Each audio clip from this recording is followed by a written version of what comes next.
21 దాటాక పుట్టినప్పుడు ఎంతో ముద్దు నా బంగారం అనే హద్దు. 21 దాటిన మరుసటి రోజు నీ పెళ్ళెప్పుడు అనేది పోజు. 21 తర్వాత ఈ కథ మీ ఇంట్లో జరుగుండొచ్చు, మన పక్కింట్లో అయితే ఖచ్చితంగా జరిగే ఉంటుంది. ఇక్కడ అందరూ ప్రేమిస్తారు, కానీ ప్రేమించే విధానం ఎవ్వడూ నేర్పడు. ఇది ఒక స్వప్న కథ. స్వప్న అంటే కళ. మన కథ స్టోరీలో అమ్మాయి పేరు కూడా. సరే, మీకు తెలిసిన ఎవరో ఒకరు కథ అనుకోండి. కథ చెప్పే ముందు మనం ఎలా మొదలు పెడతాం? అనగనగా అని మొదలు పెడతాం. ఇది అలాగే మొదలవుతుంది. అనగనగా ఒక ఇల్లు, ఆ ఇంట్లో ఒక అమ్మాయి, పేరు చెప్పినట్టుగానే స్వప్న. పేరు తగ్గట్టే కలలు కన్న పిల్లాయి.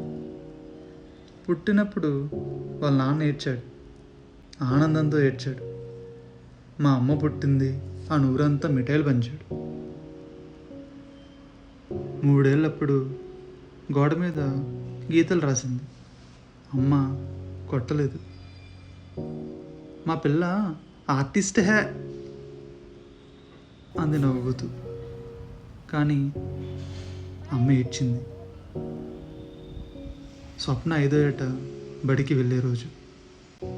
నాన్న పూర్తి రోజు గడిచింది అదే స్కూలు గేట్ దగ్గర. 10వ తరగతిలో 95 మార్కులు వచ్చాయి. ఇంకో 5 వచ్చుంటే బాగుండేది అనే మాటలు వినిపించాయి. ఇంటర్లో నిద్రలేని రాత్రులు, అమ్మ ఇచ్చిన టీ కప్పులు, నాన్న బండి మీద దింపిన ట్యూషన్లు. కష్టపడింది, బాగానే కష్టపడింది. కష్టపడి తల్లి ఎవరి కోసం? నీకోసమే అనే ఓదార్పులు. ఇంజనీరింగ్ అయ్యింది, ఉద్యోగము వచ్చింది. మొదటి జీతంతో అమ్మకి చీర కొన్నది. అయితే అమ్మ కళ్ళల్లో నీళ్ళు, ఆనందం, గర్వం తప్పవు, ఖచ్చితంగా వస్తాయి. చాలా రోజుల నిశ్శబ్దం తర్వాత, ఆనందకరమైన రోజుల తర్వాత కూడా ఒక మంచి ప్రయాణం మొదలైంది. ఆ వేరే ప్రయాణం అందరూ భోజనం దగ్గర కూర్చున్నారు. తింటూ ఇంకా సెటిల్ అవ్వాలి కదా అన్నాడు నాన్న. స్వప్న అన్నం కలుపుతున్న చెయ్యి ఆపింది. గొంతులో ఉన్న ముద్ద కూడా దిగలేదు. నాన్న ఇప్పుడే జాబ్ వచ్చింది అంది మెల్లగా. అప్పటి వరకు ఏదైనా స్వేచ్ఛగా, భయం లేకుండా నాన్నకి ఏదైనా ధైర్యంగా చెప్పే స్వప్న మొదటిసారి చెప్పలేకపోయింది. అవును తల్లి, కానీ వయసు ఆగదు కదమ్మా, చెయ్యాలి అని నాన్న నవ్వుతూ భోజనం చేసి పక్కకి తప్పుకున్నాడు. నాన్న నవ్వుతూ ఉన్నాడు కదా, పర్వాలేదులే అనుకుంది మళ్ళీ మన స్వప్న. మరుసటి వారం ఫోటోషూట్, ఒక తెల్ల చీర, చిన్న నవ్వు. ఎక్కువ నవ్వకు, కోపం.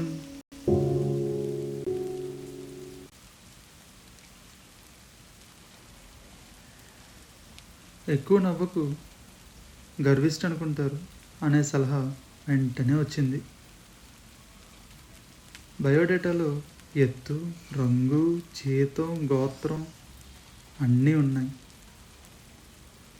కళలు, పుస్తకాలు, తనకిష్టమైన పాటలు, నచ్చిన చిత్రాలు ఏవేమీ లేవు ఆ బయోడేటా అనే పత్రంలో. కొన్ని రోజులకి మొదటి సంబంధం వచ్చింది. 10 మంది వచ్చారు. స్వప్న కాఫీ ట్రీ పట్టుకొని లోపలికి నడిచింది. అమ్మాయి ఏం చేస్తుంది అని అడిగారు నాన్నగారిని. స్వప్న ముందే కూర్చుంది, కానీ ఆమె ఎవ్వరూ అడగలేదు. వంట వచ్చా అని అడిగింది పెళ్ళికొడుకు వాళ్ళ అమ్మ. వస్తుందండి అని స్వప్న చెప్పింది. నిజానికి ఆమెకి కోడింగ్ కూడా వచ్చు. రెండోసారి స్వప్న చెప్దామనుకుంది, కానీ చెప్పలేదు. ఇంకా మన అబ్బాయి గారి దగ్గరికి వస్తే అబ్బాయి ఫోన్ చూసుకుంటూ చాలా బిజీగా కూర్చున్నాడు. అతనికేమొచ్చు అని ఎవ్వరూ అడగలేదు, ఎందుకంటే మనకు తెలుసు కాబట్టి. 2 నెలలు గడిచాయి, 10 సంబంధాలు వెళ్ళాయి. చుట్టుపక్కన వాళ్ళు రంగు కొంచెం తక్కువే, ఎత్తు సరిపోలేదు అనే మాటలు వచ్చాయి. స్వప్న అద్దం ముందు నిలబడి ఒక రాత్రి తనను తానే ద్వేషించుకునే స్థితి. 22 ఏళ్ల పిల్ల స్వప్న ఒక అర్ధరాత్రి అద్దం ముందు నుంచుని ఎందుకో తను నచ్చట్లేదు తనకు తానే అన్ని ద్వేషించుకుంటూ ఉన్న పరిస్థితి. ఇక అన్నీ ఇలా గడుస్తూ ఉండగా, ప్రేమ లేని జీవితం ఎవరికి ఉంటుంది? అందరికీ ఉంటుంది. అది 3 నాళ్ళలో 4 నాళ్ళలో నడుస్తూ ఉంటుంది. అలానే మన స్వప్న కూడా ఆఫీస్లో ఒక అబ్బాయి, పేరు రవి. 3 ఏళ్ల స్నేహం, ఒకరికొకరు అర్థమయ్యే మౌనం, కానీ ఒకే రకమైన స్వప్నం. ఇంట్లో చెబుతాను అంది స్వప్న చాలా ధైర్యంగా. ఆ రోజు రానే వచ్చింది. అయితే ఇది 3వసారి. స్వప్న ఈసారి చెప్పింది, గొంతు వణుకుతూ మెల్లగా, మా ఆఫీస్లో ఒక అతను ఉన్నాడు నాన్న. అంతే, మాట పూర్తి కాలేదు, ప్లేట్ కింద పెట్టేశాడు నాన్న. 2 సెకండ్లు నిశ్శబ్దంగా ఉన్న నాన్న ఒక్కటే మాట అడిగాడు,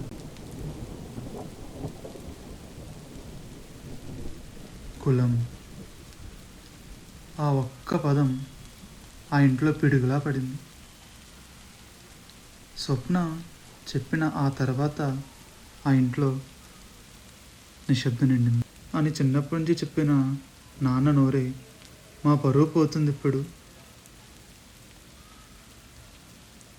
అన్నది. అమ్మ మాట్లాడలేదు, గదిలోకి వెళ్ళిపోయింది, తలుపేసుకుంది. 3 రోజులు భోజనం మానేసింది. ఇక నాన్న విషయానికి వస్తే, నాన్నకి బీపీ పెరిగింది, షుగర్ టెస్టులు చేయించుకున్నారు, ఆసుపత్రికి తీసుకువెళ్ళారు. నీ వల్లే అనే చూపులు బంధువులంతా చూశారు. స్వప్న ఆసుపత్రి బెంచ్ మీద ఒంటరిగా కూర్చుంది. తనలో తానే మౌనంగా ఒక్క ప్రశ్న అడిగింది, ప్రేమించడం నిజంగా అంత పెద్ద తప్పా అని.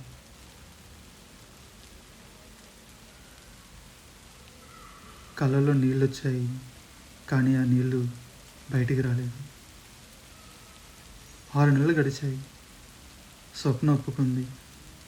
నాన్న చూసిన సంబంధానికి తల వంచింది. పెళ్ళి ఘనంగా జరిగింది. ఊరంతా మెచ్చుకుంది. అమ్మాయి ఎంత మంచిదో అని అందరూ అన్నారు. పెళ్లి ఫోటోల్లో స్వప్న నవ్వుతోంది. ఆ నవ్వు వెనక ఏముందో కెమెరా కూడా తెలియదు కదా. నాన్న గర్వంగా నిలబడ్డాడు. అమ్మయ్యా, నా బాధ్యత తీరింది అని. కూతురు జీవితం మొదలైంది ఆయన అనుకున్నాడు. నిజానికి అక్కడే ఆగిపోయిందని తెలియదు కదా.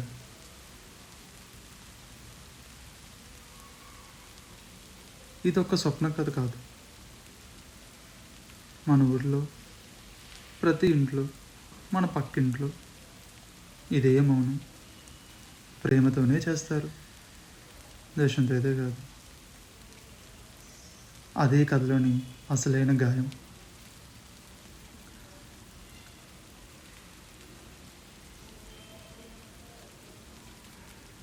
అయితే స్వప్నకి ఇప్పుడు 26 ఏళ్ళు, పెళ్ళై 4 ఏళ్ళు.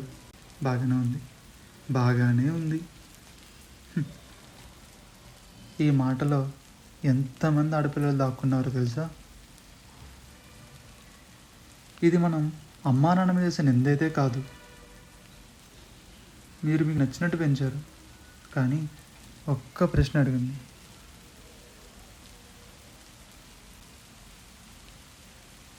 నీ బిడ్డగా పుట్టిన మీ అమ్మ, మా అమ్మ ఏమనుకుంటోంది అని. ఆ ఒక్క ప్రశ్న ఒక జీవితాన్ని మార్చగలదు.